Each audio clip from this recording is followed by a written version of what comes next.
All right, so this is what we're gonna do. Why do I have to do shit right when I press record? That's how I roll. So it's been a minute. I'm gonna need a sentimental man or woman to pump me up. Anyway, it's been a minute and I look crazy, fat, self-deprecating, whatever. I do look like crap. I'm in comfy clothes.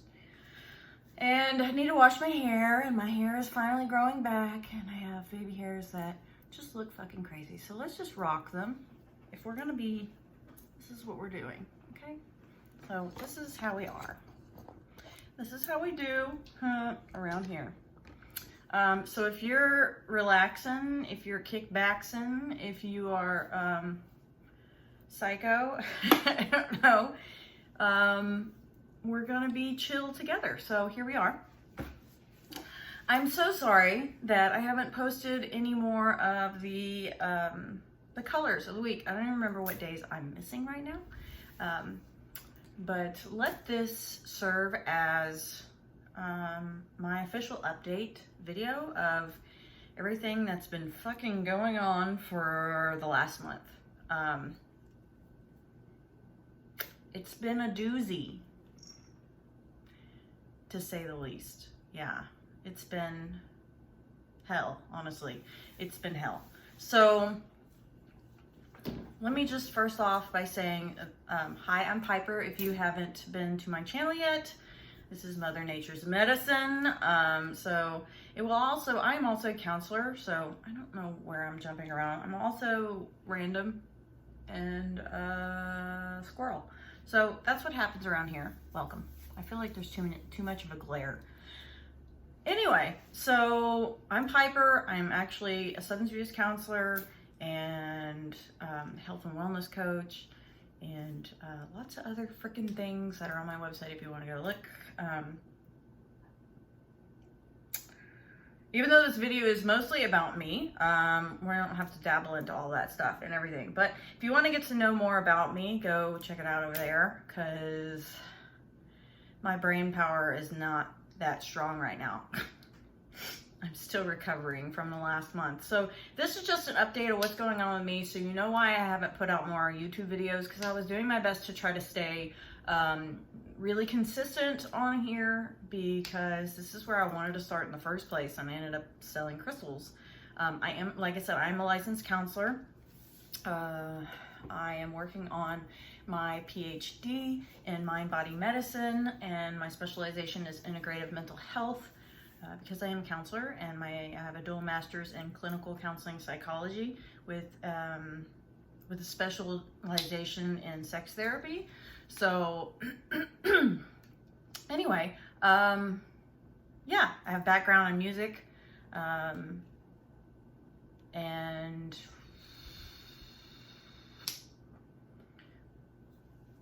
it's gone. So, and I love cats. I think there's currently, hang on, doodlebugs in here. So we have Shadow, Stella, Norman, Oscar, Charles, Patty, and Echo, and doodlebugs currently in the house. So there's 8 cats in the house currently right now. So yeah, I'm a crazy cat lady, and I run Piper's Cat Sanctuary, basically. I'm not nonprofit or anything, because they're just in my backyard, but there's about 20 of them. So with that said, that's just kind of a rundown of who I am. I don't know how to put those little jump forwards on here, and yeah, so I'm not that creative. But anyway, we're going to talk about what's happened to me over the last month. Again, Mother Nature's Medicine is not just about crystals. I am trained in Ayurvedic medicine. Not officially. I did a lot of that. I've done a lot of that during my PhD, so I have a lot of training in it during my PhD, but I'm not certified in it. I want to be certified in it. And when it gets really, really into the details of, oh my God, y'all, bear with me, because please bear with me. First of all of this process has made my brain even slower lately, so trying to heal from that as well. Anyway, so when it gets into serious stuff, the words are coming to me, but I don't think you'll understand, so I'm trying to think of ways to like explain it. But yeah, so it's very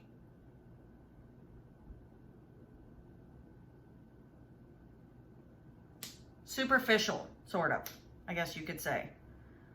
Like the super deep down, like details, I'm not super versed in that. I just believe in using simplicity and the general main themes of Ayurvedic medicine, of the law of opposites, and things like that to care for the body. So, and I also use color, believe in color and patterns and things around us that influence our behavior and our well-being. So that's a great part of Mother Nature's medicine.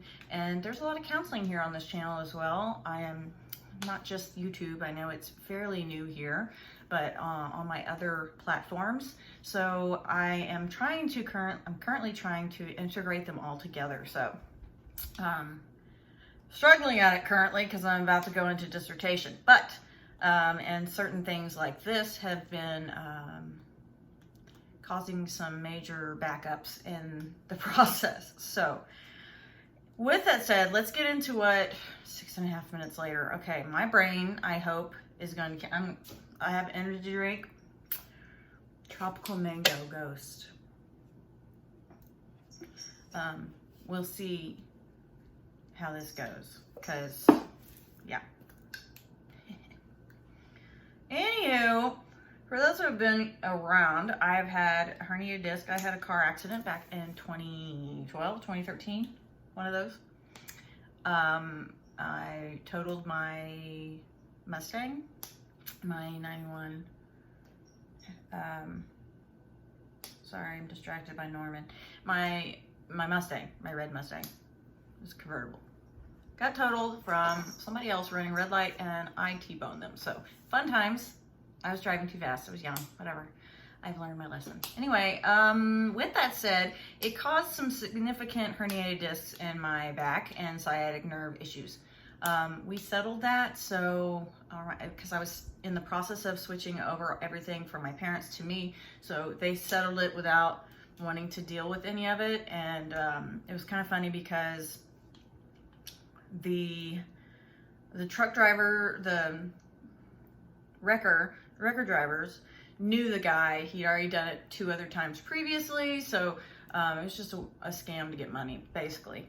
I can't see my face, but now you can't see my face. But anyway, so I didn't really get a lot of help from that financially for me to get help for my back. At the time, I was pretty active, and my life was going pretty great at the time. And then it went downhill pretty fast after that. So I have maintained pain management fairly good over the years. It comes and goes back and forth. But throughout this process of this month, I've realized that I over-exaggerated my symptoms then because people were minimizing my symptoms and my pain at the time.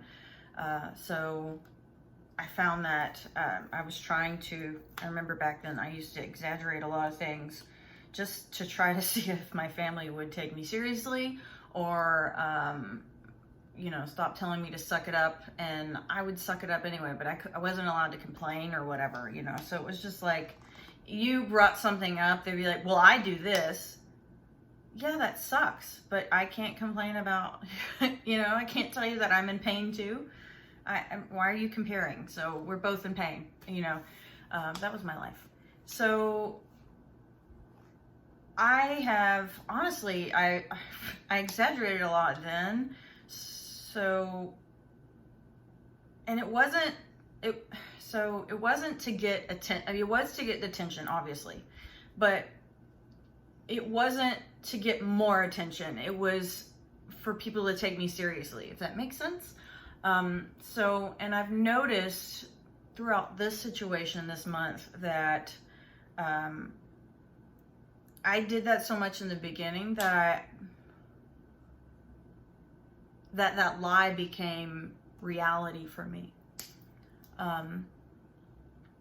So I push a lot of, I healed my own discs on, and my own issues here on my page and when I talk about it. And sometimes I might still catch myself recently now that I've noticed that I've done this. So I do apologize for that. I didn't lie on purpose if you've heard me saying these things.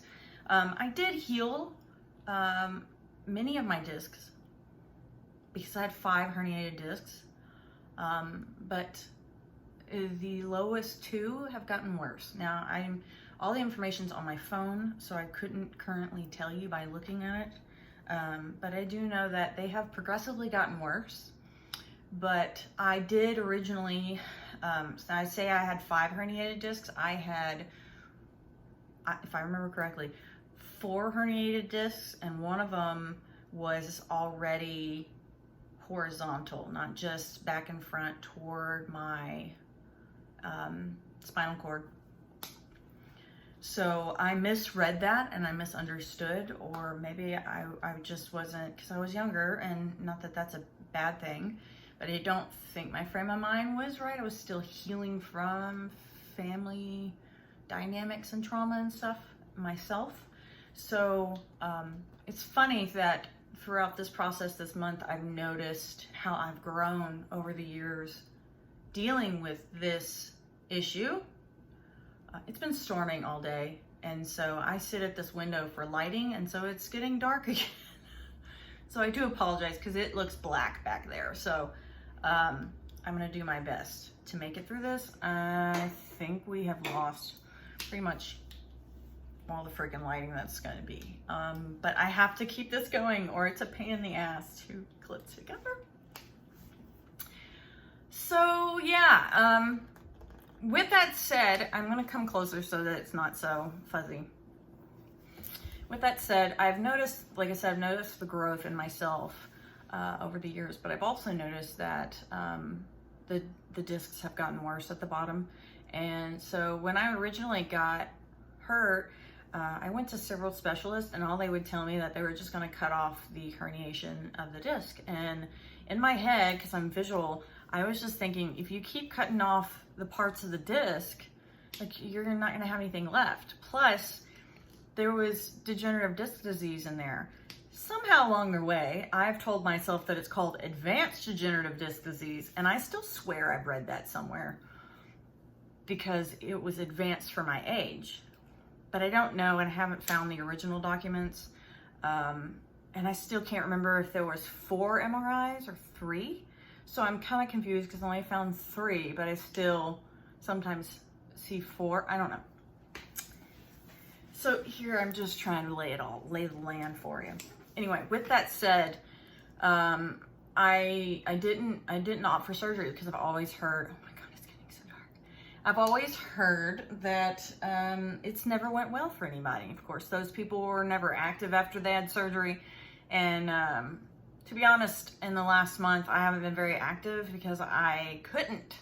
So, or it was just that bad that, and I had no help from my primary care doctor and no money to go somewhere else and no insurance to get help. So it's been kind of a clusterfuck. It looks like I'm going to have to shut this down and, Jesus, it's getting dark, and start with some lighting. So, or I just keep, whatever. So this is what we're gonna do. I'm sort of functioning, so I'm going to, I have a light here, so I have to plug it in. Plug it in, plug it in. Do they still do this? They don't do those commercials anymore, right? We're gonna have a lighting interlude here. Okay, there's Stella back there. Stick it under the desk, so hold these. Okay.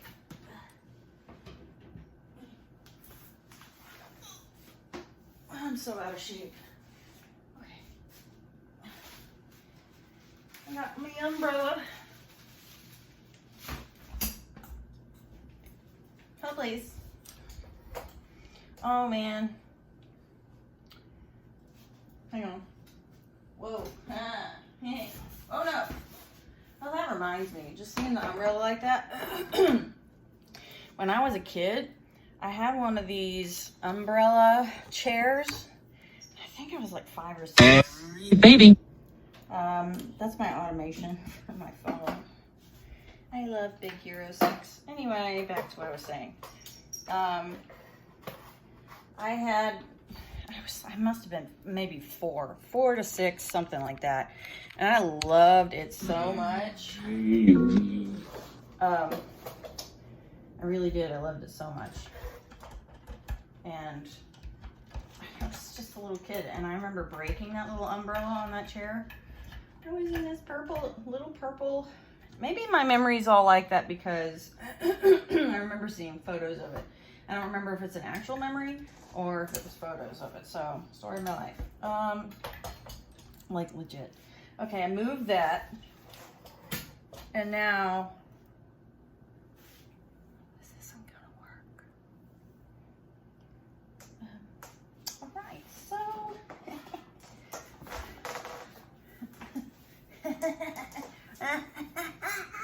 Just kidding. Let me move these things and we might scoot over just a smidge, right? Okay. Look, you see my eye color. Yeah. So yeah, that whole umbrella right here, this thing for lighting, reminded me of that. Fun little interlude. Maybe to me, maybe not to you. And I can't do anything about that. You know, I do my best because that's all I can do. All right, so so yeah, anyway, like I was saying, my 2 lowest ones got worse, and I can't remember what they were at the beginning. I remember saying they're 26 millimeter herniation, and that's a lot because I think that would be more than an inch. I don't know where I got 26 from, honestly. I really, really don't. I really don't, because I honestly, in my heart of hearts, I don't remember exaggerating that much, because that's a lot. But I also don't remember, Norman, stop that. I don't remember where it started. I just know where it's at. Well, I don't know where it's at today. I do know that the last 2 MRIs, so the time before last, so they're about 2 or 3 years apart or something. So time before last, it was, I'd healed the 4th one, and and the 3rd one was almost fully healed, but then it was horizontal herniation. Was it like that from the beginning and I missed it because I wasn't taking medicine or something, or I was fucking crazy? I don't know. I don't know. Couldn't tell you. I can't remember. So I'm kind of speculating at this point, and it doesn't matter too much. But with that said, I just remember that from 2 times ago that I had till the last one, it got worse. I believe it went from my lowest herniation, they're all lumbar spine, went from a 9 to an 11. Now I feel like I have a booger. This is really an awful video. But if you want to know who I am, here you go. I also feel like my hair is falling out again. Fun times. Anyway, it's dirty, so squirrel. So while I've pushed the fact that I have healed my back, it has healed in many ways, but also gotten worse in others, which really fucking sucks. But the great thing is, well, there's negatives and positives. So the negative part is that I have more bouts of pain more often. And they've always it's always come and go, because sometimes I'll push myself too much lifting weights or something, and it's fine at the time, but not later. But I've found that no matter what I do, exercise has typically helped me not to be in pain, period. But it's me over pushing myself sometimes that makes it worse. And a lot of times it's certain ways of bending. And it's funny, throughout this process this last month, I've noticed, I just watched something on YouTube and she was talking about 5 ways you can help your back heal, and it's not bending over. You know, they tell you to lift your legs. Well, I do that, but I'm not lifting anything, and sometimes I just bend over. Apparently you're not supposed to do that. And I've realized that throughout this last month, yeah, don't do that. It makes it worse. So yeah. Anyway, so I've noticed that exercise makes the pain go away, generally speaking, and it makes it stay subsided until I push myself too much. And then I'll have bouts of pain, and they come and go, usually overnight, sometimes a couple of days. But it's progressively increased over the last 2 years, mostly because I've gained weight. I had just lost a lot of weight after trauma. We're not gonna get into that. And then I moved in with my parents, which normally I would not do because I'm super independent and I don't like asking for help. That's my childhood bullshit right there. But I moved in with my parents mostly because I was getting closer. I had gotten closer to them over the last couple of years, and I moved in with them because just before I left my apartment, I had finally studied to take the NCE to be licensed as an LPC, my master's degree counseling. And I had previously graduated for my master's, was 2017 or 2018, 2017, I think. And I put off the testing part because of whatever reason. I think I just wanted a break and I was enjoying certain things, and I wasn't sure if I wanted to do that part of but the main reason was because my job was going to supervise me and they didn't have a supervisor for me at the time. But anyway, that didn't end up working out anyway, so I waited for nothing. I digress.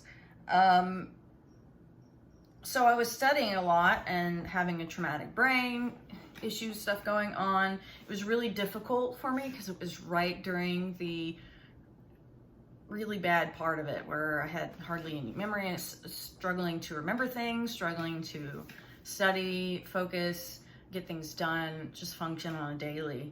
And so I was working less. I was late to everything even more, and trying to work out again because that's where my dissertation is focused, on the healing power of exercise on the brain and the body. So yeah, I was doing all of those things, and because my focus was on that test, I didn't look for like places out here. So I moved in with my parents because I didn't have time, and then I was gonna move out soon after that. And then my boyfriend was like, it'll take me 3 weeks to do work on the house and you'll have your own room, because I didn't want to move in together, but my own room is now the crystal room that is not finished. So that's the short end of it. So like 3 weeks turned into almost a year, and he was like, you're just gonna move in, I'm done. Which it's like 20 minutes down the road. He works for my parents since he was 17. So it's not a big deal. Anyways, that's the story of my life. But yeah, the whole point of telling you that was moving in with my parents, I couldn't really work out because they in and out from their business was like right outside the house. So they'd be in and out, and then I try to work, and it was just like so many interruptions and stuff like that. It didn't work out. So I fairly maintained my weight there, my weight loss there. And then I moved here and got more depressed, more isolated, which was really bad. It was good for me to be around people over there.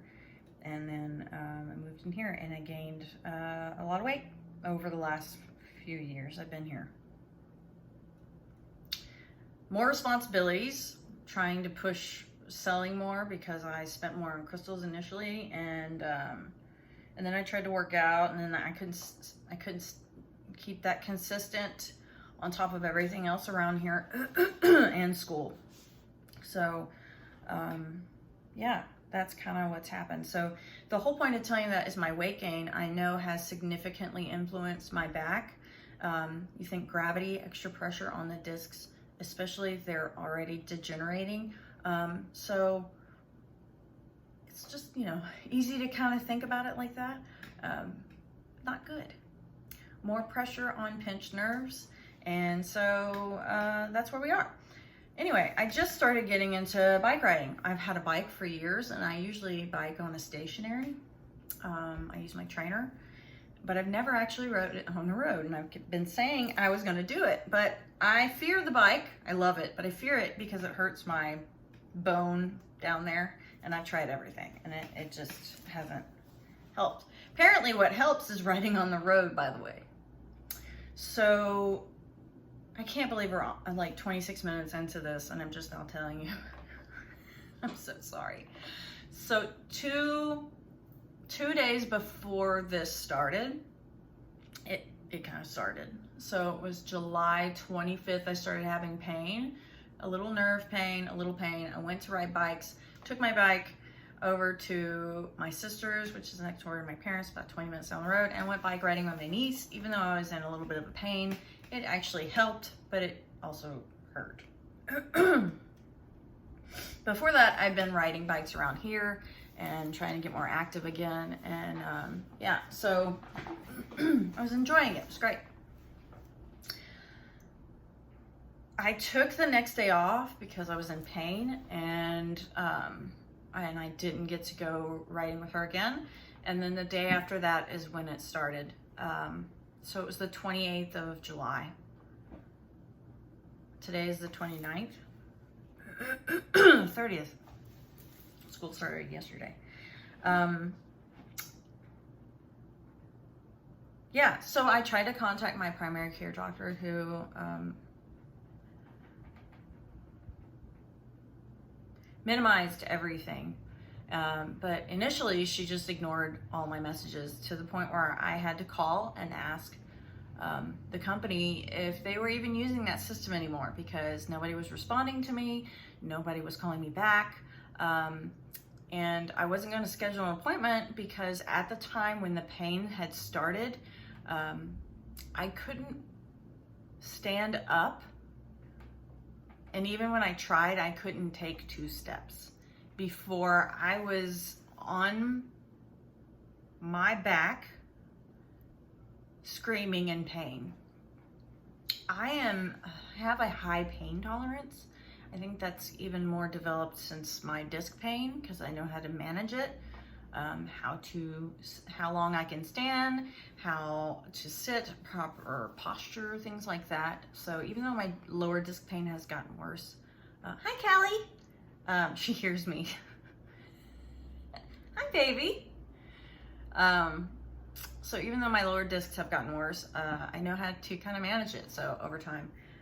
With that said, now I don't need this light. Go figure. I'm leaving it on. Yeah, so with that said, I have high pain tolerance, and this was not tolerable for me. It's very rare that pain makes me cry. I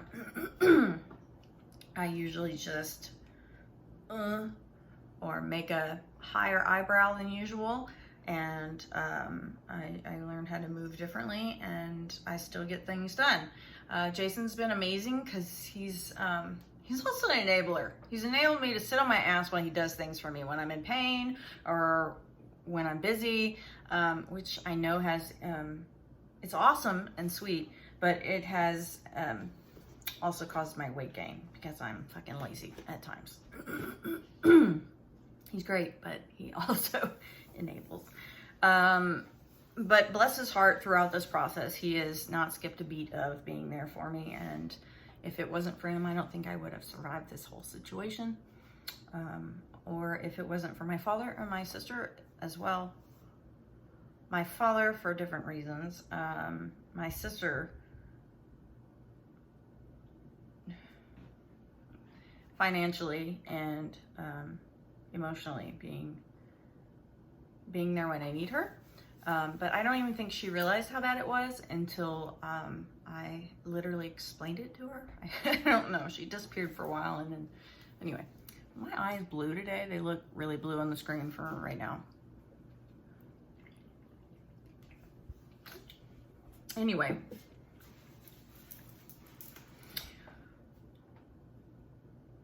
The front desk of my PCP just kept telling me, oh, that's weird. She's usually really quick to answer messages. And I'm thinking, maybe she's not answering a message because I'm asking for medicine outside of a face-to-face, coming into the office.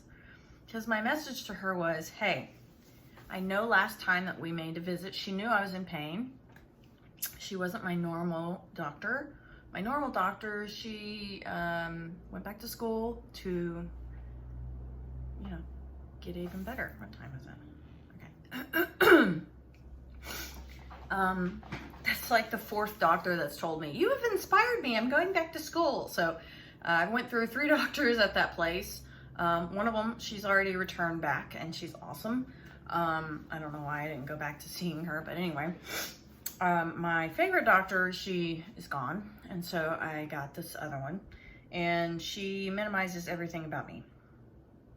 But in other ways, she also calls me out on some things, which I appreciate because I am not one to milk things, really. Now, I know I told you before, but it was for people to understand the severity of the situation. But like, it was easy for me to do that kind of stuff. Like, I remember when I was 18 or 19, I'd went to Ben Taub, or I'd went to the emergency room in the past for stupid shit or whatever. And I knew that you had to exaggerate for them to take you seriously. You had to act like you were in pain 24/7 or whatever. And I could do that. Nowadays, I can't do that because I'm too honest and it feels wrong. But I know that you have to get that kind of attention. It really sucks that you have to do that. For people to really see you and understand what you're going through. But anyway, with that said, I say that a lot. So I appreciate that she understood that I don't want to be, I'm not disabled. I'm still capable of doing things. I'm still active. And yes, I gained weight and things like that. But I tried a bunch of medicine for this and that, and I didn't want to do this, and I did that, and we'd discuss it, and she'd say certain things that I didn't find really cool. Like, I'd say I didn't want to try gabapentin the last time I saw her, and she was like, you've tried every medicine. I'm like, pretty much. But when I tried gabapentin before, years ago, it didn't do anything for me. And I've seen clients, as a substance abuse counselor, detoxing from gabapentin really, really suffer. Whether that's from the medicine or the pain, I believe it's the pain now. It was awful. It was awful to watch them go through something like that. And so I didn't really want to go there. But looking back now, my nerve pain was not really that bad at all in the past. And that's probably why the gabapentin didn't help. It helps now. Oh my God, if I don't have it, I'm dying. It's not good. But yeah, we talked about it and I turned it down. And so when I messaged her, I was like, I know we talked about the gabapentin, so can I try that? I mean, can we do that? I can't get off the floor. Like, I have to lay down. I have to lay down. And a simple Google, or even watching a YouTube video will tell you that certain things with the back, like, you know what your client's dealing with just because they have to lay down, you know? And it's kind of crazy now that but anyway. So, I got something in my eye. And it's not my finger. Or an eyelash. I don't know. Anyway. So I was like, I tried tramadol in the past, which is a narcotic, but I only had one, I mean, it was not anything addictive or anything, whatever. It was just, I never understood that. I was like, I've tried that before and it was helpful in the past. But I mean, I'm open to that if you think so, but I would rather stick with the gabapentin. This is nerve. I know it's nerve. And the reason why I fucking know that is because I do my research. I need to understand what my body's going through. So I've done my own research, and all my other doctors have understood that I do that. I don't do that to be a know-it-all. I do that to understand what the fuck is going on with me, because doctors also don't seem to know what the fuck is going on. Because let me tell you one thing, they may be educated in certain things. They're not the expert on your body. You should learn about your body. You should learn certain things. If there's certain pain going on in your body, learn about dermatomes. It's about where the nerves go from your spinal cord. And now we can change that and flip it. It's all connected. I've talked about this before, along the chakras of the spine, and Ayurvedic medicine also goes into that. So the nerves are also the channels. There's a bunch of different channels in the body, but we're not going to go into that. Anyway, dermatomes are, if you look at a dermatomes map, it shows where the nerves come and how it runs throughout your body. So wherever your nerve pain is, you can identify what fucking disc or vertebrae is causing you pain. It's pretty simple. That's not always the case. I'm sure there's other different cases. I see little toe beans. But just do your research if that's the thing. So for me, I know about my body. She didn't like that. She doesn't like that I do research on it. And she talks to me like I'm a know-it-all. And I'm really not that person. I am the person that I want to hear what your thoughts are on it. So, because I'm a big believer that your health should be a team effort. You're working together because you're the expert on your body. They're the expert in health and medical stuff. So your information, their information, and you discuss it and come up with a plan or discover what's going on, and then run tests, do x-rays, MRI, figure out if that matches what y'all are discussing, etc., etc. And I also know my last MRIs and everything. So now, given she's a family doctor, but she has experience in certain things, so I would figure, but family doctors prescribe things for all different kinds of stuff. So I know she's not an expert in this area. I'm an expert at it. I know what the fuck's going on in my body. I have the MRIs, I have the x-ray, I know the dermatomes, I know where it's at, I know what the pain feels like. All right. She didn't want to hear it. So in my messages, I was talking about how I couldn't stand up. I couldn't even go to the bathroom without pain. Like, it was pinching in my left side and my calf, and I've never had that before, and then running into my ankle, and it wasn't in my back, it wasn't disc pain, nothing in my back, it was all in my leg, and nothing I did was making the pain stop. And it was so bad that every muscle in my body would tense up. I can't explain how I didn't even know that. I didn't feel that I was tensing up until I was mindful about it, paid attention to it, because all you can feel is the pain. And all I knew is I was holding my breath and like you can't move. Like, that's all you know how to do. And so because I remember over the years, I've had to teach myself how to breathe slowly, breathe into the pain, to relax the muscles. And if you can relax the muscles around a pinched nerve or a disc, especially in your back, then you can fix your posture and actually, what I would call it, move into the pain a little bit. And by doing that, I was able to relax and tolerate the pain. And I firmly believe that helps to lower the inflammation. So does ibuprofen. Just saying. Ibuprofen was better than anything else. But this is nerve, and I didn't know what else to do. And all she did was fucking ignore me. And when I finally did get a response from her, she told me I needed to come in.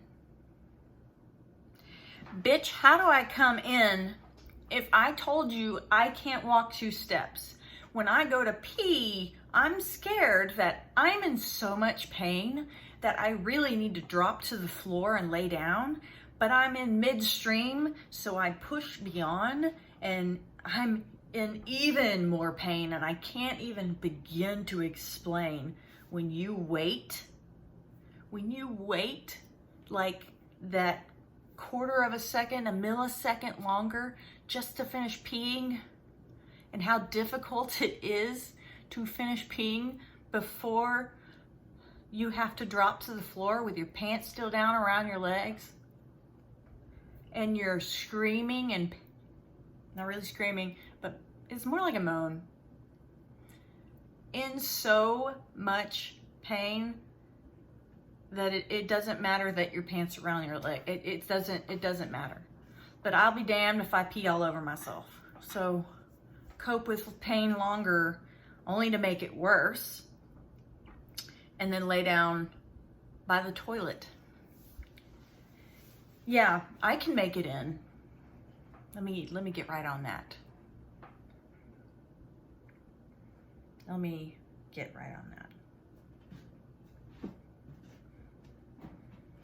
The main reason why I was contacting her wasn't, and I even told her I was out of my Tylenol 3, because the strongest thing I've ever used is Tylenol 3.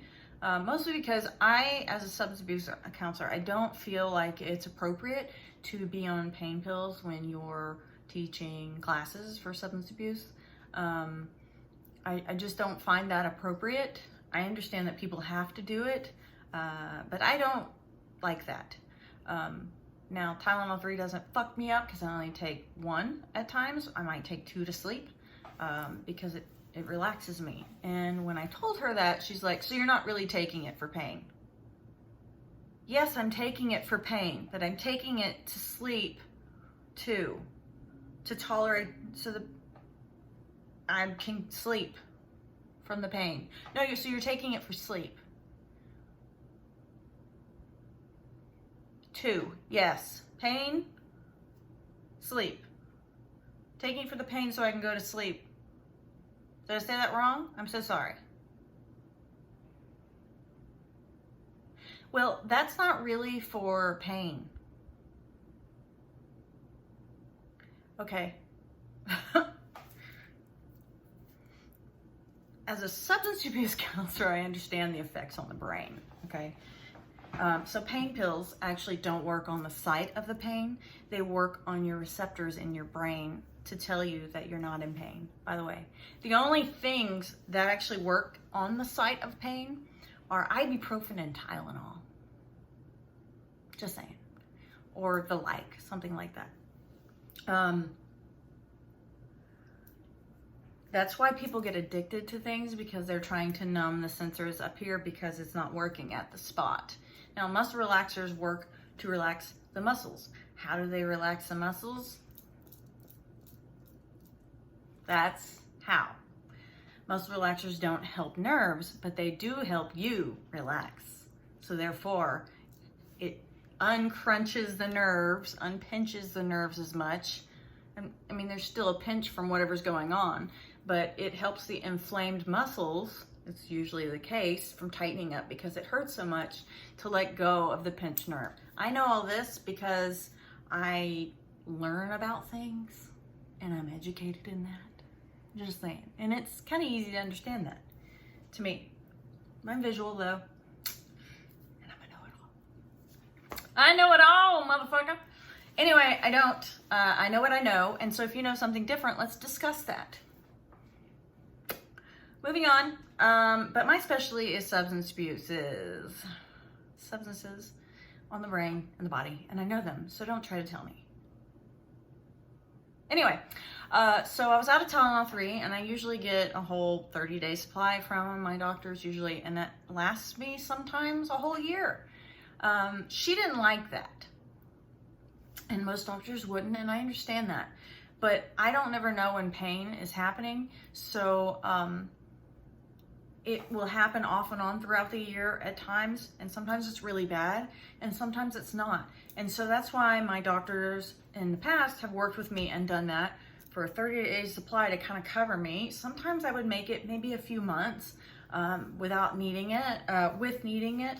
and then having to get a new prescription, and other times it would last longer and I would take a little bit here and there. So it was smarter for me to have the whole thing at the time.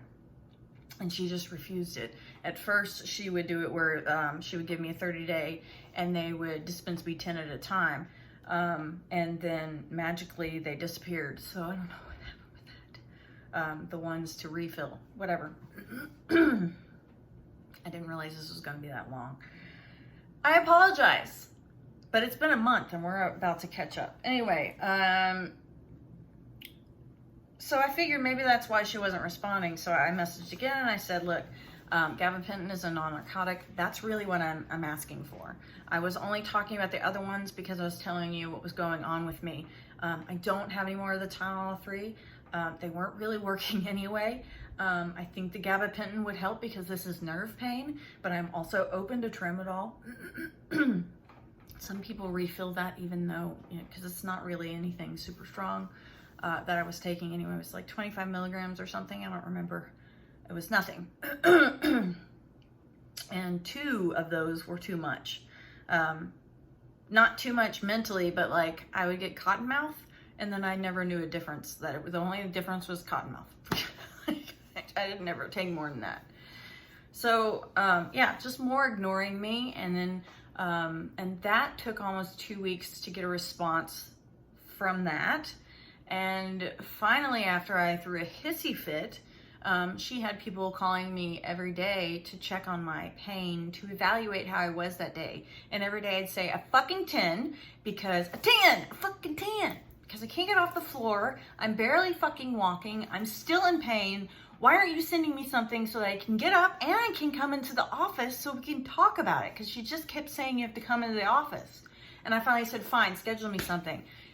And they were like, okay, we don't have anything till the end of next week.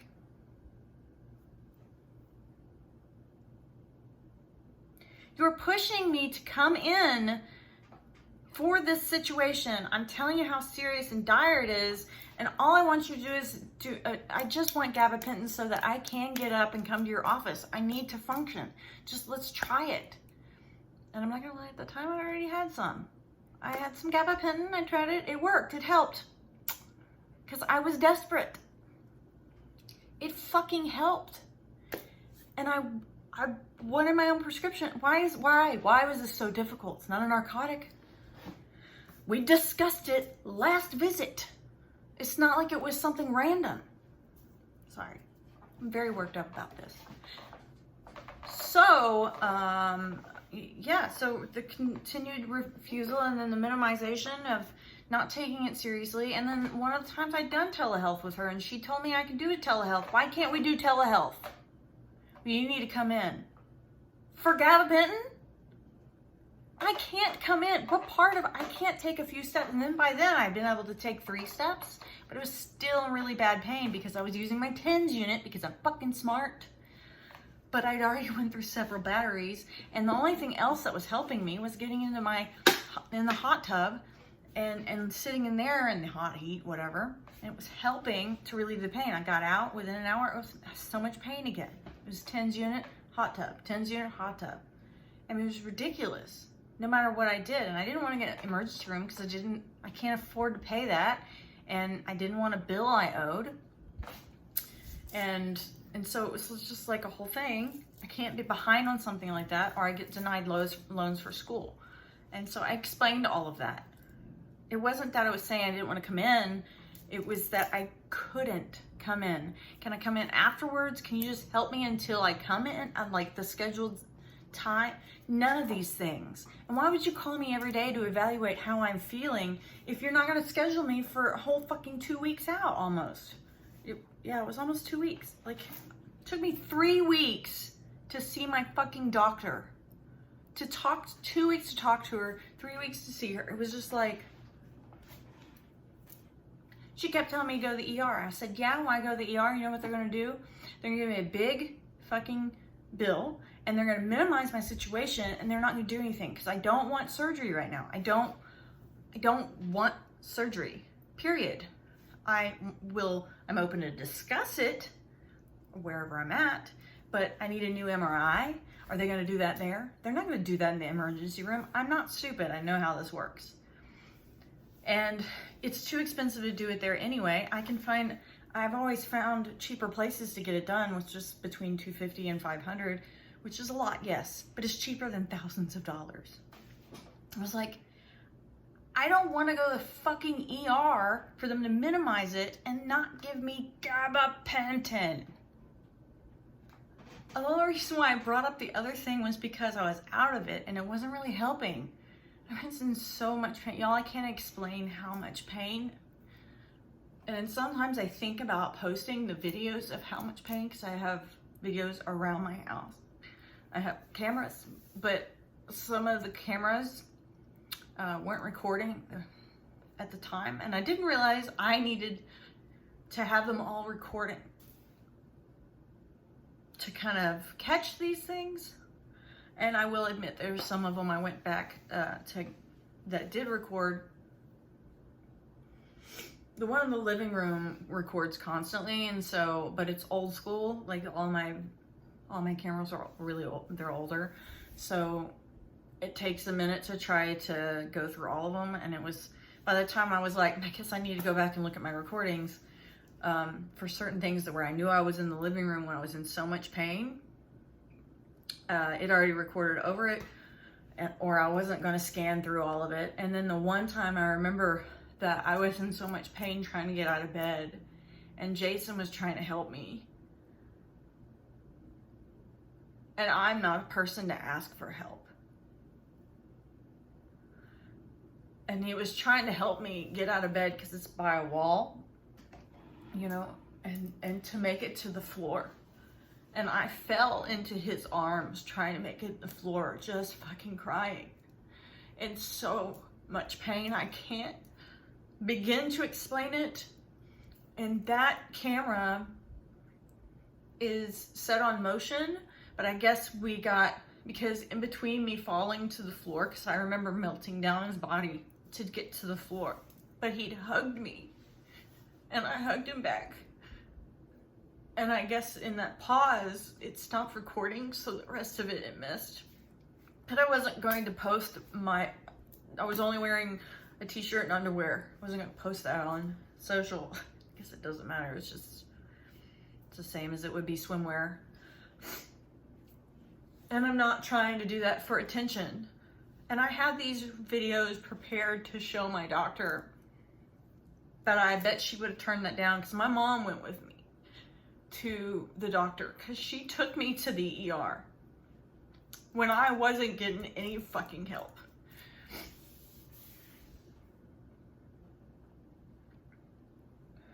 And if it wasn't for my family also having their own issues, I wouldn't have made it to be able to function. And still today, I wouldn't have. The amount of minimizing and lack of care for people. I understand that we could have, I give this example for everything. We could have the same exact paper cut. It's not possible. We could have the same exact paper cut. And depending on your life, depending on your capabilities of coping, you can be less or more sensitive to things. And you could be less or more sensitive in general. So 5 years ago, you could be crying your eyes out and I'd be like, it's a paper cut. And today it could be the total opposite.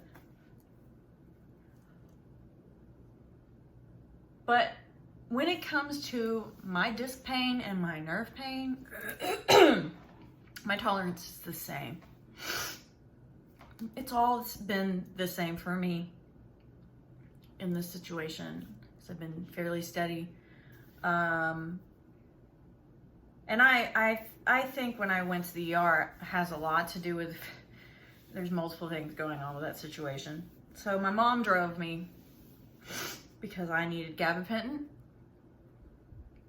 And I wasn't going to keep using up this other stuff, you know, I just wasn't. And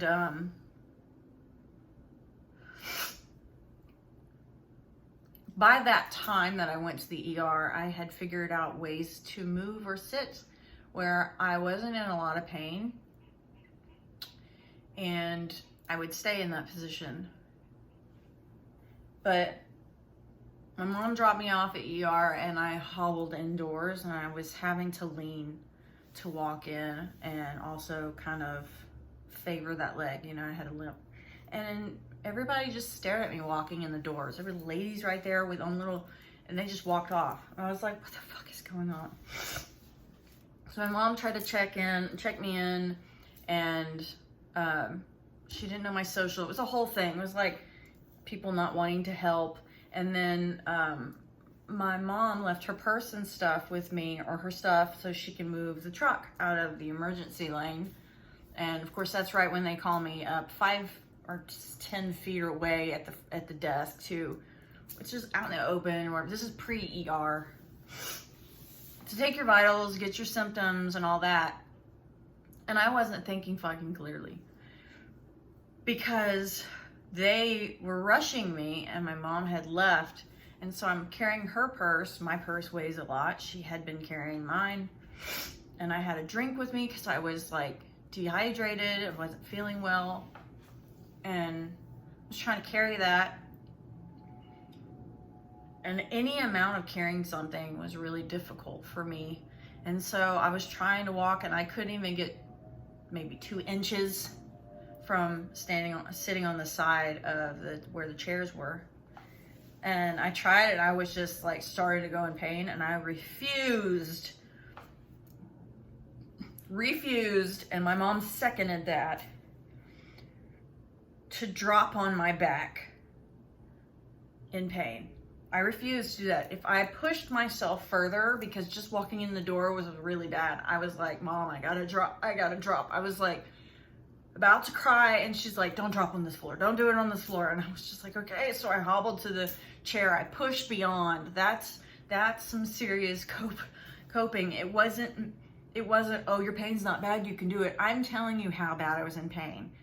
But I didn't want to get sicker from dropping on the floor like that, but I was close. Like, I just sucked it up because that's what I had to do.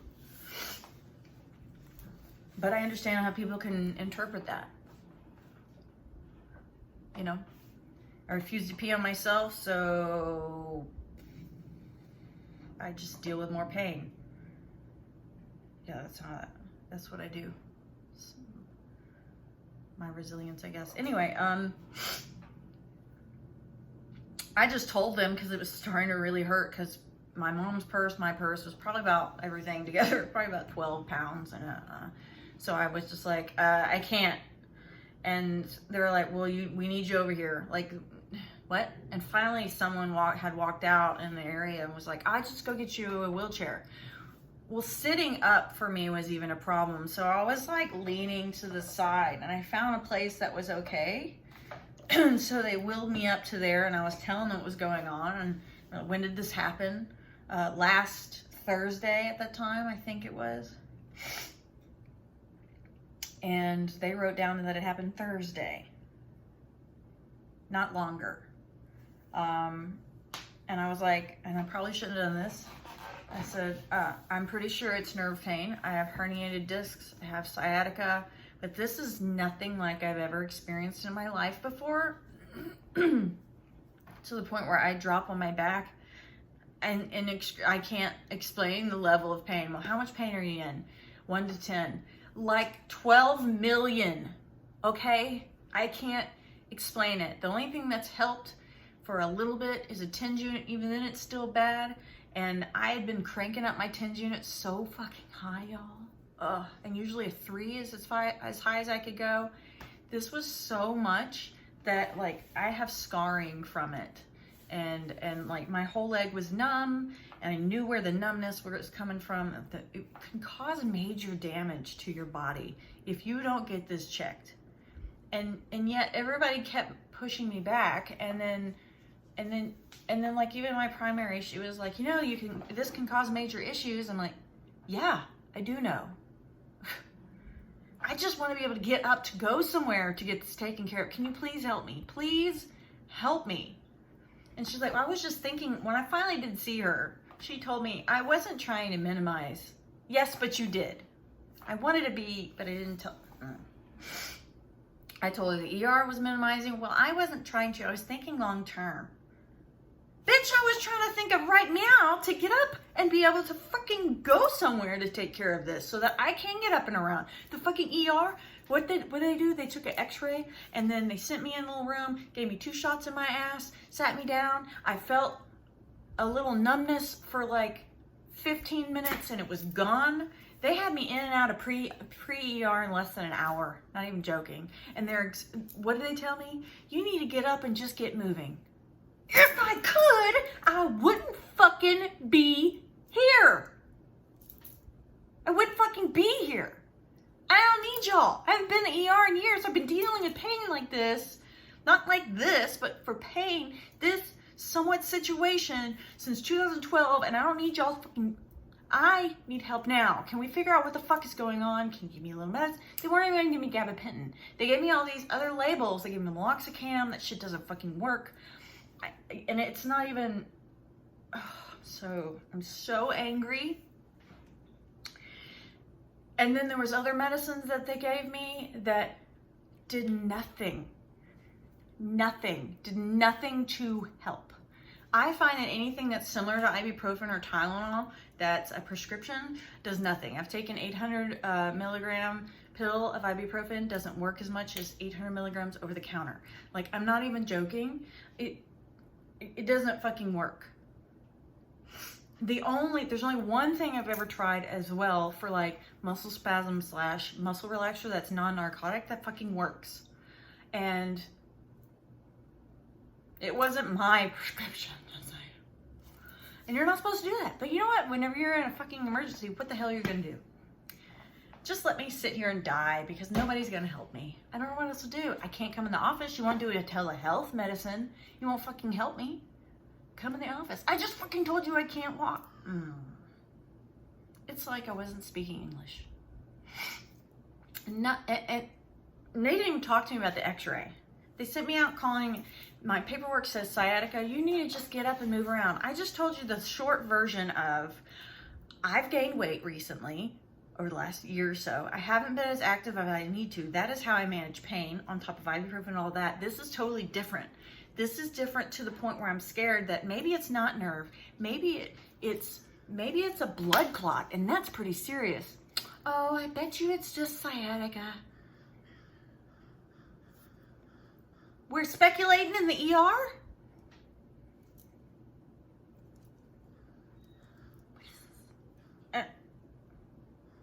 Help me. What? So yeah. And then when I did talk to a doctor, he told me, oh, it's not from weight gain. It's from age. I'm 39. You have degenerative disease. If that's what you have, if that's what you have, then, that's just from age. Bitch, I wasn't old when it happened, when I first found out about it. Degenerative disc disease when I was like in my 20s. I'm 39. This isn't age. What? What? You just need to get up and move around. If I could, I wouldn't be here. Oh. It was hell to get there. Let me tell you that just to get to the fucking car, because my mom she's also got her own pain stuff. Just to get to the car was hell. I mean, I don't know how far it is. 2 car lengths out. I mean, she was parked on the road, so 2 car lengths out. She was like, how do I help you? I don't know how to help you. I sent her with my stuff and told her open the door. I actually beat her the car though. She walks a little slower with her own pain stuff. And I was like, just just do that. I was gonna get in the back and lay in the seats. One of the seats is up. Oh, I got time to fucking fix that, right? Because it takes a minute. I don't know how to do it. I don't know her truck. So I'm not even joking. I got in and laid on the floor. I laid on the fucking floor of the truck because that's where it was, because I needed to lay down. I was in so much pain. By the time I got to the car, it was a lot. And then I had to do it again at the ER. And then they just sent me on my fucking way. In pain. No problem. Took an x-ray. Never talked about the x-ray. So I'm curious about it. They just literally wouldn't listen to me. Before I was even done talking to the doctor, I was discharged. And the guy's like, just get up and move around. You don't fucking know me. I mean, I was so mad and irritated at that point that I didn't want to give that. I should have made a scene. But a lot of times I don't give into that energy. I don't give into that anger. A part of me, I usually discuss it and talk about it, but doing that was not working with him. Because if you discuss it in a calm manner, there's nothing wrong with you. It's not an emergency. And I know better. Jeannine told me. And I know all that, but I figured if I could just talk to them, look, I'm sitting in this chair in a way that I'm tolerating it, and I'm not walking around. You want me to walk around, and I'll show you exactly what kind of pain? It was hell just to get out of the fucking wheelchair and lay on the x-ray machine, and even laying flat was difficult. I keep my legs up, to rotate, to lay on my side. It was a whole thing, and only the techs, the x-ray techs, not even the main one, the one in training was the only one that asked me if there was something that she could try to do to help me. And I was like, what could you do? What can you do to help pick me up? I mean, I don't want you to hurt yourself. I mean, what can you do to move me? You can't. I have to do it. I have to do it unless I'm fucking, yes. I mean, they do that with other people, I guess. But in that situation, we'd just be waiting. Just let me, what can you do? She was really nice, but nobody else.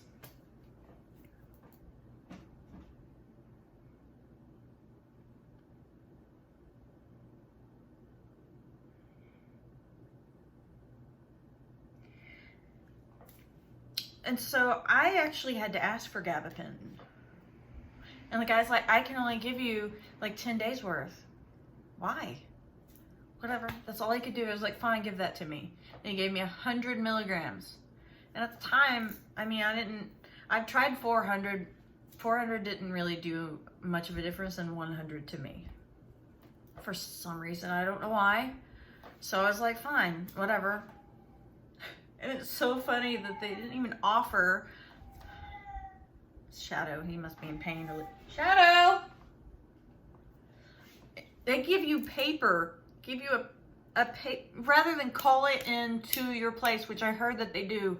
They gave me the paper ones, so I have to go get it myself.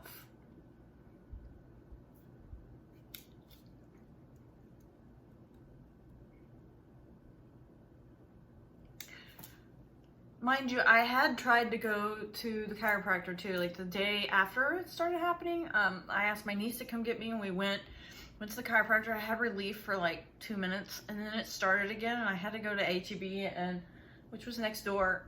And I thought, oh, I can quickly go, because this is when it started. I can quickly go and grab, I think it was cream butter or something. I don't know, something. But she didn't know that store, and I was like, I can probably grab it quicker than you. Just because I was trying to get home, and I was just at the back of the store, go back and you're good. That was too much. We hit the car. I didn't even make it back to the car.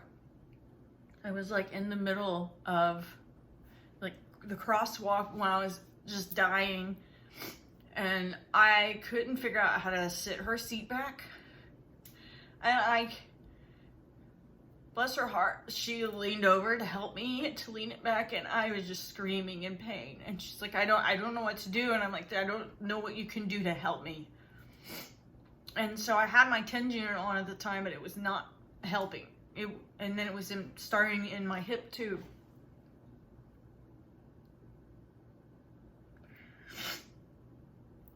I didn't ask for, I don't like asking for help because I get turned down a lot. So I didn't get further help after that from her, or my other niece and stuff. My mom was the one that was there for me. And Jason here. So I basically had to find ways of moving around when he wasn't home.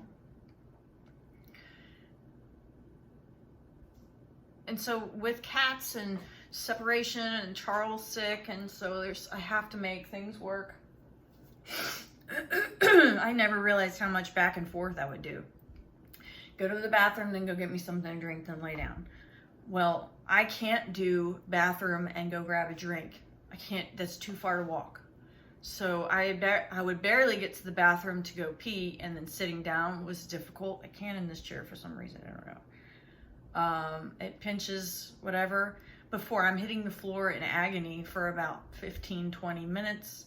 And then I force myself to get up, and just lifting my leg to get up is a slow process.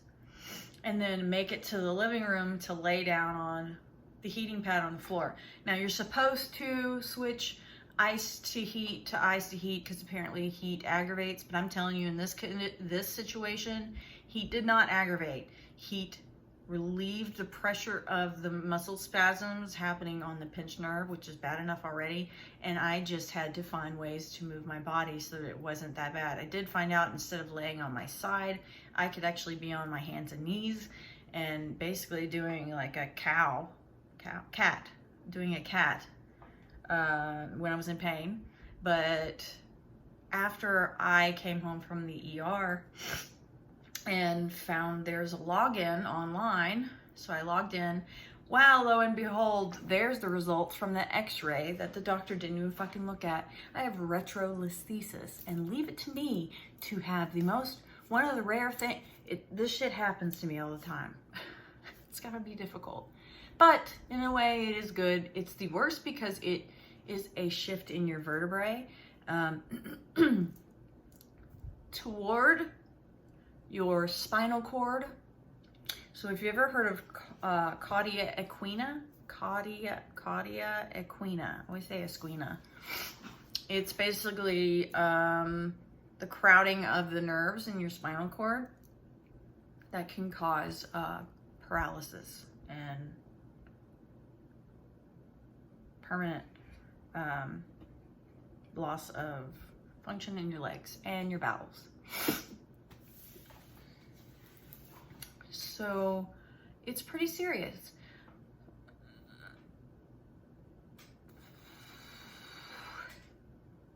But if it's really bad, you have to have surgery. But otherwise, they recommend just exercises of shifting your hips and doing certain exercises at home. At that time, I wasn't really able to do much anything, and I've tried to do like backwards Supermans and certain things, and it wasn't really working. And I've noticed that whenever I shift my hips forward, because if you think about how your spine curves like this, well, in that curve, so imagine the curve, the vertebrae at the bottom was in the curve, and it was shifted toward my spinal cord. So the curve's like this, it was shifted, pushing into it that way. And so whenever I would curve my back like a cat, it would make it stop hurting because it would take that pressure off of it, I would assume somehow. Because if I was thinking about it like this, you would think it would make more pressure. I don't know how, but it was making more pressure for some reason. And so I had to keep telling myself, I'm not kidding, every time I would say it out loud when I was in pain was, stick your butt out, so that because when you tighten, did I say that right? Yeah, I did say that right. So when you tighten up, you do this. Now I guess it shifts your spine. Stop it! It's Norman and Stella. So when you tighten, you curve your back like this, right? And so even though there's still a curve, I'm over exaggerating it, but it would push that nerve even more when you're tight. So you're tightening it in, which is usually what I would do to make my disc pain stop, which is funny. Sorry. So that's why it would cause more pain, even though I was in pain. And so I would tell myself, stick your butt out, stick your butt out, stick your butt out. And it would help that natural curve of my spine. I guess somehow helping it push that vertebrae back out somehow. I don't know. All I know is that's what I needed to do for a natural curve in my spine, and it would actually take the pressure off somehow. It did help, but in doing that, I learned that I could hit all fours. If I got on all fours and literally made my back do this, you know, like a cow, but it would also stick my butt out and it would help me curve that more somehow, and it would help. But that doesn't mean the pain was gone and that I was healed. When I had went to my doctor, I took my mom with me because she had seen the pain firsthand. And so I thought if I took her and my doctor had asked, that she could say, yeah, I saw it was really bad. So she knew I wasn't minimizing, but I see in other ways it was like, it could be seen like I was having somebody back me up or what, I don't know. But when my mom went to talk, she was talking about the whole story. It wasn't fitting. I was like, just, okay. She didn't care anyway.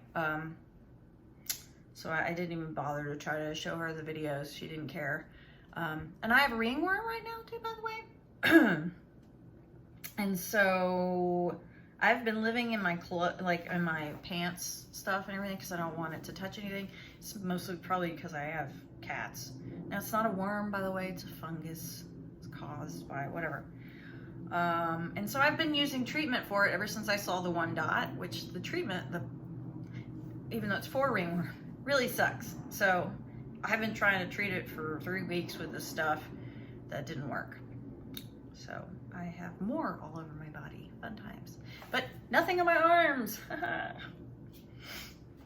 Or my face, thank God. So,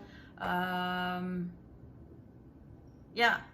When I showed her on my leg, I was like, look, I even have ringworm. She goes, that doesn't look like ringworm. Ringworm has the ring around it. And I'm like, I understand. And I said the same thing at first. But I'm telling you it is. It's spread more on my body because it started on back here. And I think that's because I had a cat scratch back here on my back. And then there was another dot on my middle of my back. And so that's how it started. And she told me it wasn't ringworm. Yeah.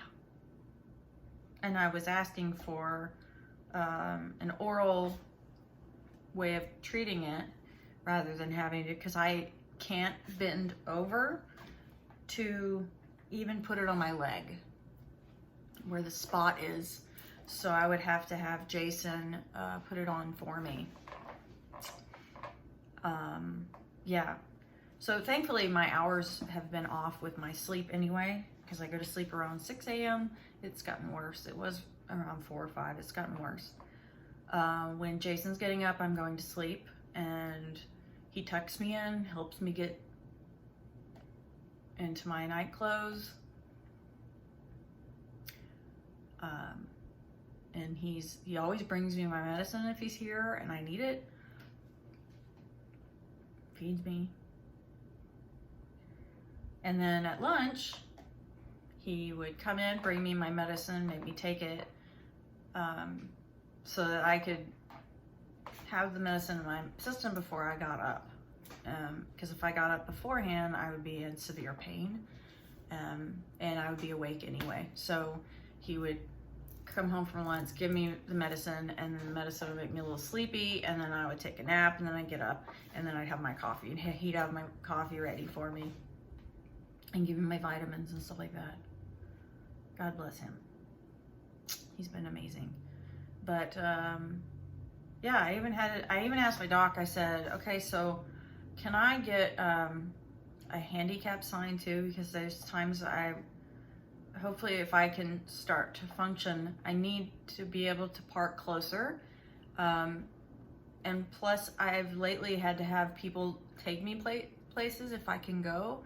And so I I need a way of being able to get closer to the door, you know what I mean? So she's like, I'm gonna do a temporary one. She's reluctant to do that. I'm like, I don't need a permanent one. I'm asking for a it's like, she was acting like I was pill searching, or you know what I mean? Like I was searching for like whatever. It was just crap. And I even asked, I was like, so I'm gonna try to apply for Medicaid because I can't really work. I can't work. I work at home and I can't work. I can't sit up. I can't do my live cells. I'm really struggling. And at the time I did have to do live cells because I'm living paycheck to paycheck, which is not a paycheck. It's cell by cell. I mean, sometimes $10 helping. And at that point, my sister was helping me pay for things, which I never asked for. Bless her as well. And so I would be in severe pain during a live cell just because I needed to make money. Sadly, I couldn't ship out items for almost a month, 3 weeks, whatever. And so most people were pretty understanding because I would tell them during the live. You could tell during the lives I'd be shaky at times. Other times I'm like, I literally have to get off here. I'm in so much pain now.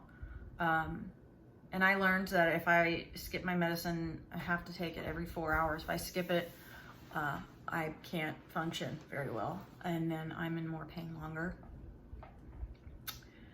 And so, yeah, she was like, well, I don't deal with Medicaid.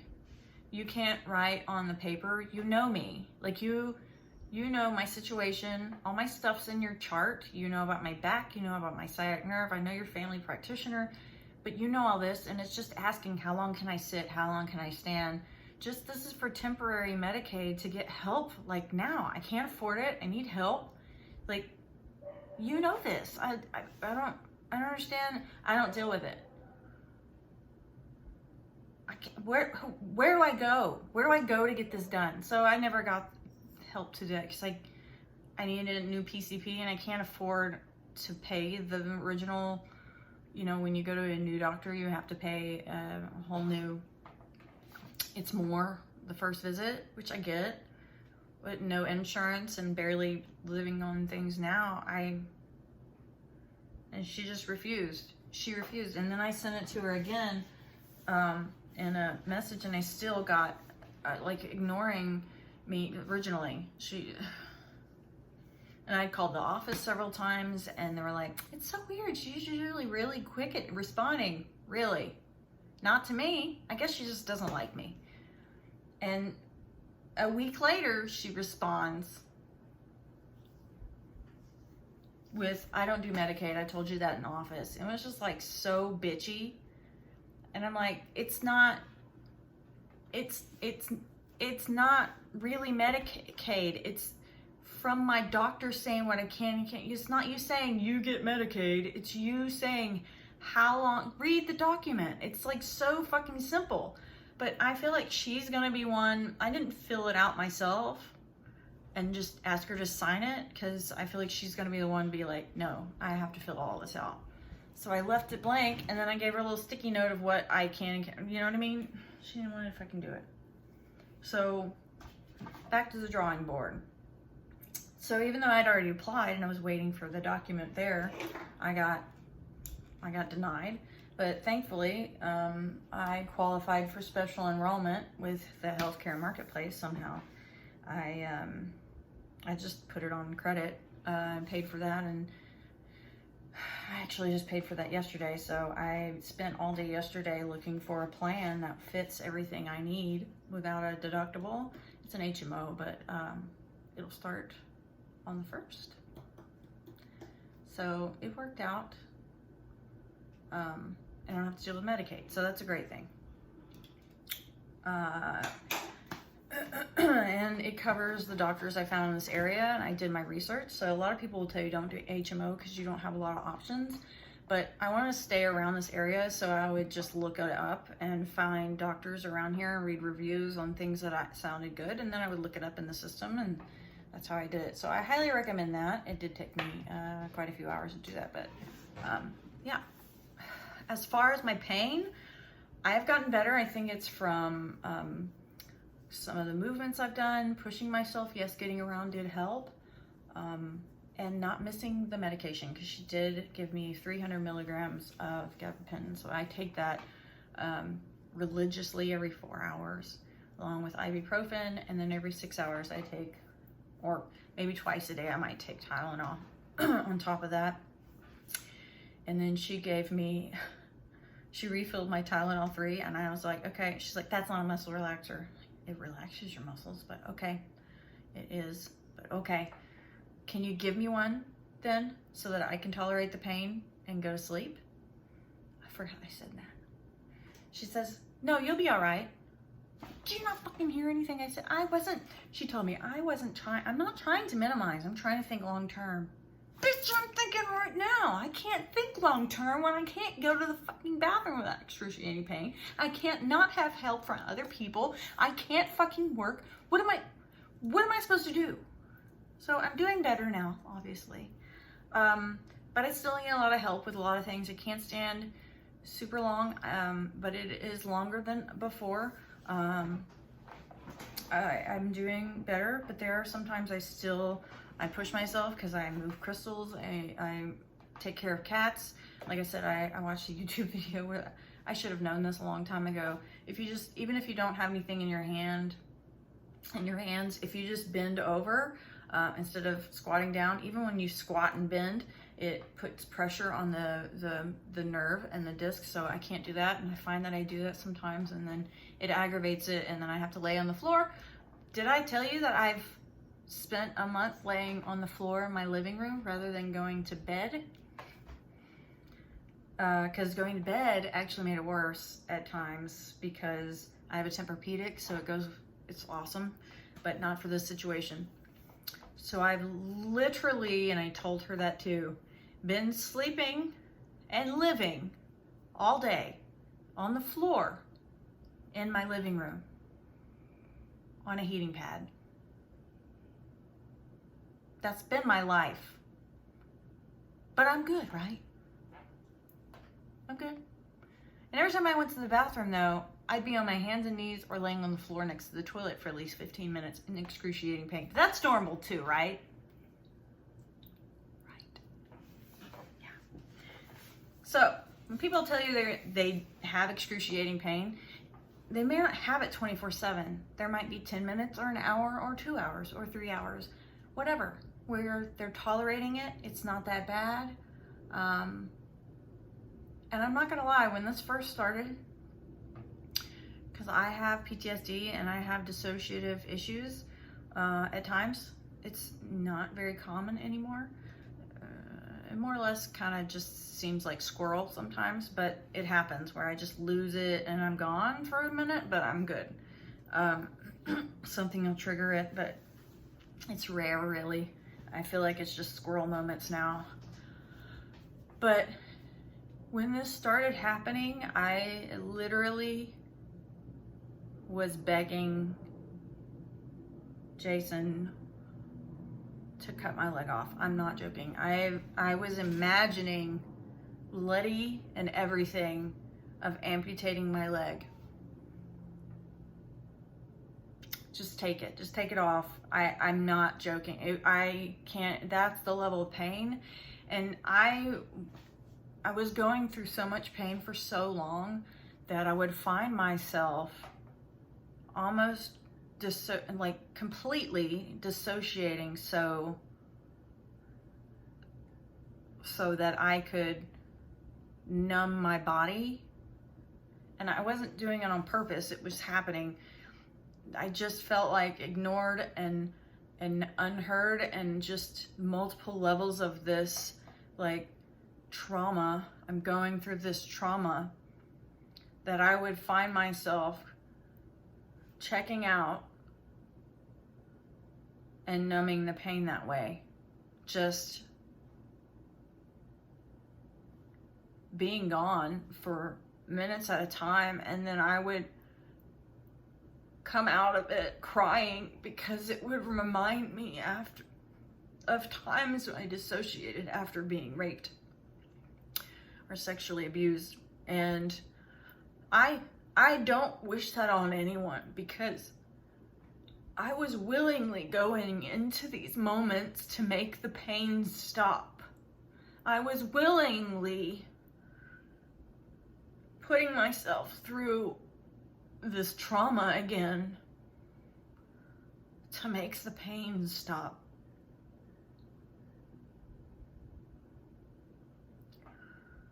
And if you've never been through something like that, the best way I can explain it is, if you've ever watched 13 Reasons Why,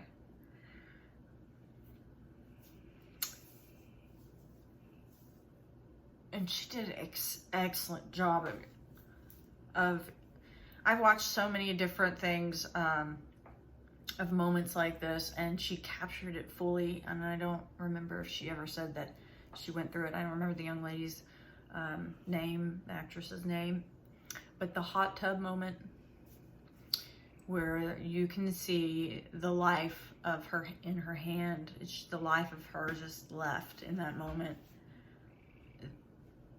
That's when you give up. That's when you dissociate. That's when you're no longer in your body, and that's when they steal your life from you. And so I was going into these moments over and over and over again. And if my doctor was minimizing everything else and not listening, I was damn sure not about to tell her about this, because I have to skate over those things with her. And I've it's not been an issue in the past, because I don't bring it up. I've processed it, but it's now resurfaced because of the situation. So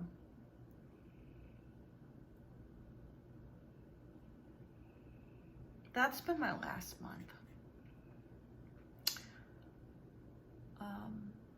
But the good news is that Charles is healed from FIP, so that's great. And I am even more appreciative of my family and Jason. It's kind of weird because even though it was like 2 weeks into it, my mom and dad and my sister were like, I didn't realize it was really that bad. What? I told you this. You knew this. I don't.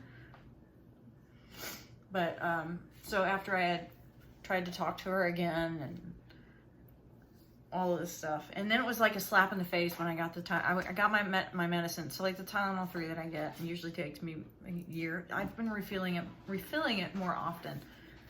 Lately, it's been kind of progressing. So maybe every 4 months, which is still pretty good. But she doesn't give me 30 anymore. So I have to go see her again every time to get 10. So if I use more soon, I have to, it's a whole thing anyway. I'm sure this is no, I don't know.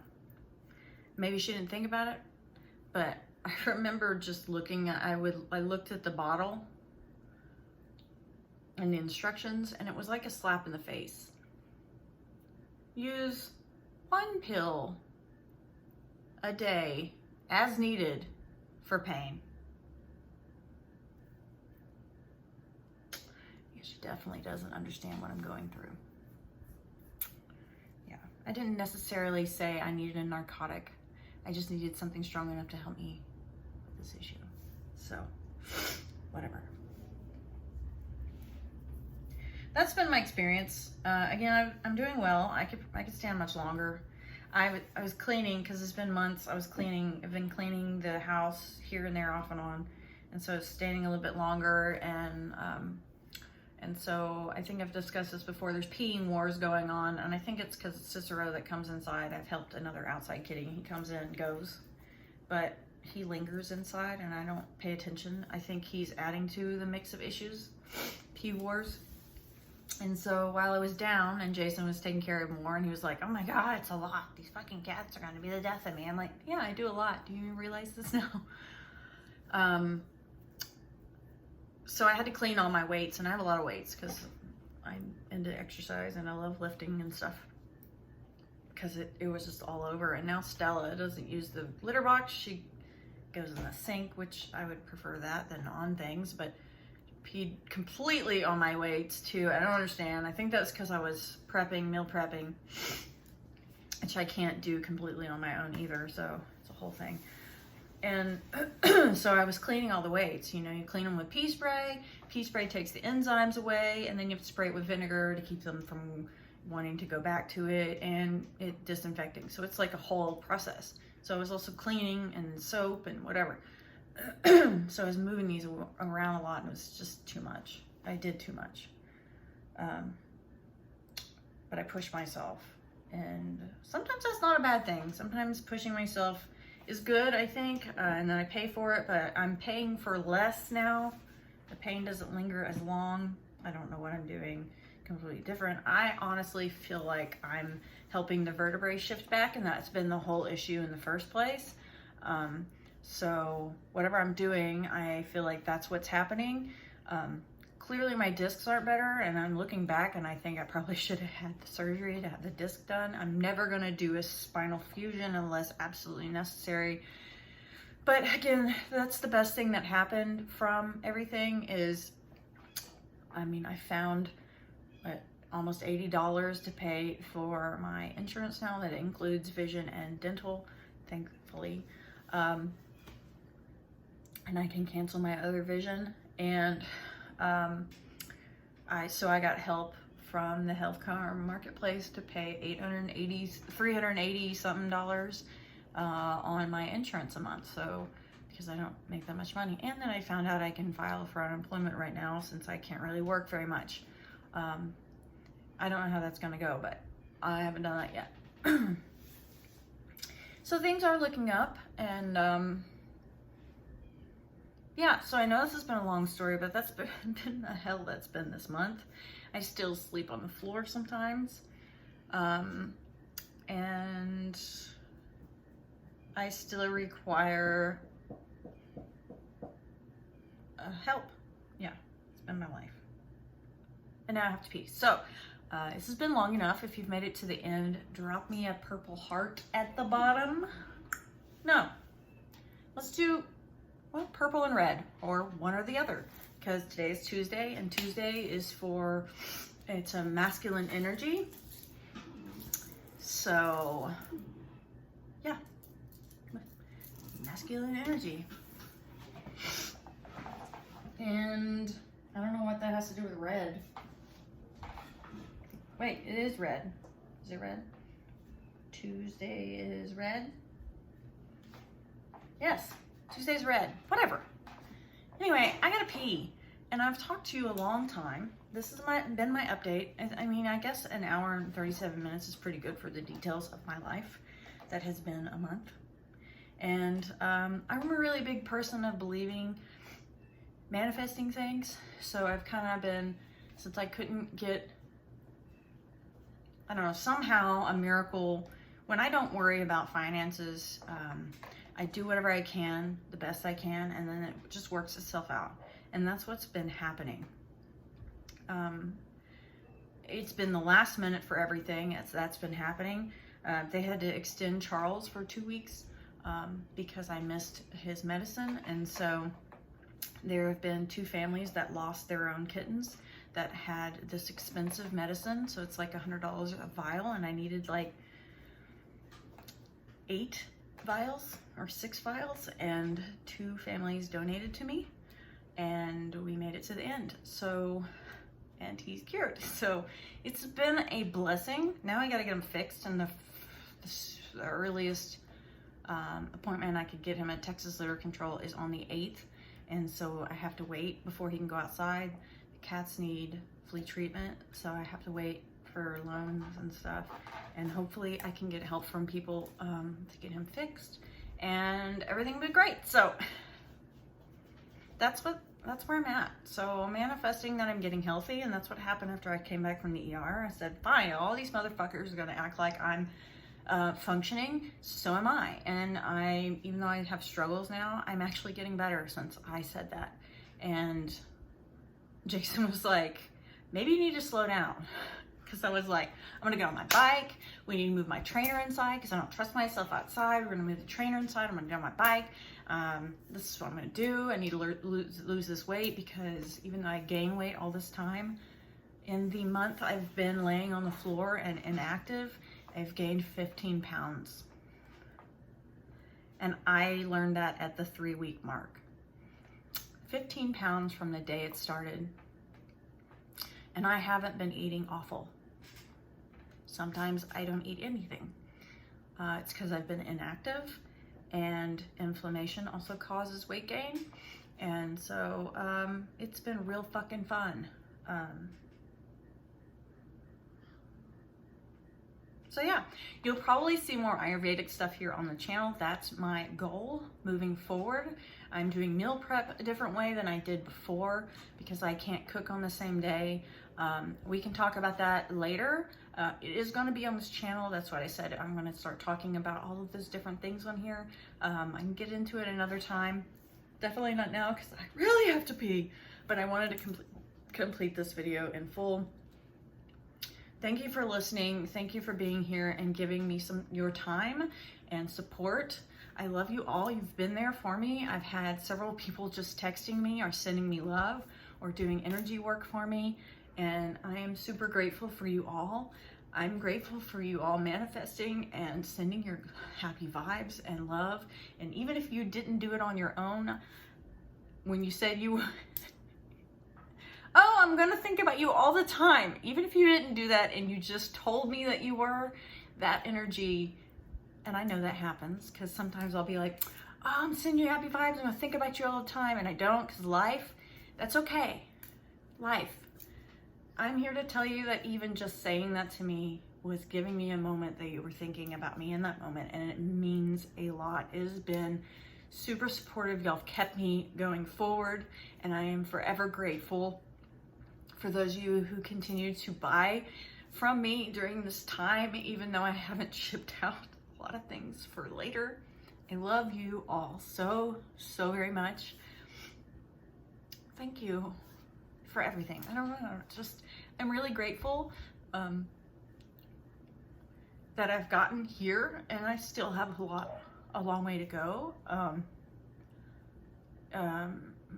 But your support has helped me continue to move forward when I wanted to give up from people that are supposed to care, who refuse to help. So you've made it easier in many ways. What has been a nightmare, I've made it through. So I'm super grateful for you all, and I'm gonna stop saying that because I don't know what else to say, and I just feel like I can't express that enough. I have a cat hair in I didn't touch my mouth. What happened? Anyway, I'm gonna go. Hour and 42 minutes. I don't even know if YouTube's gonna let me upload this. If you made it to the end, like I said, drop a red and a purple heart. Whatever. I love you. Bye, y'all.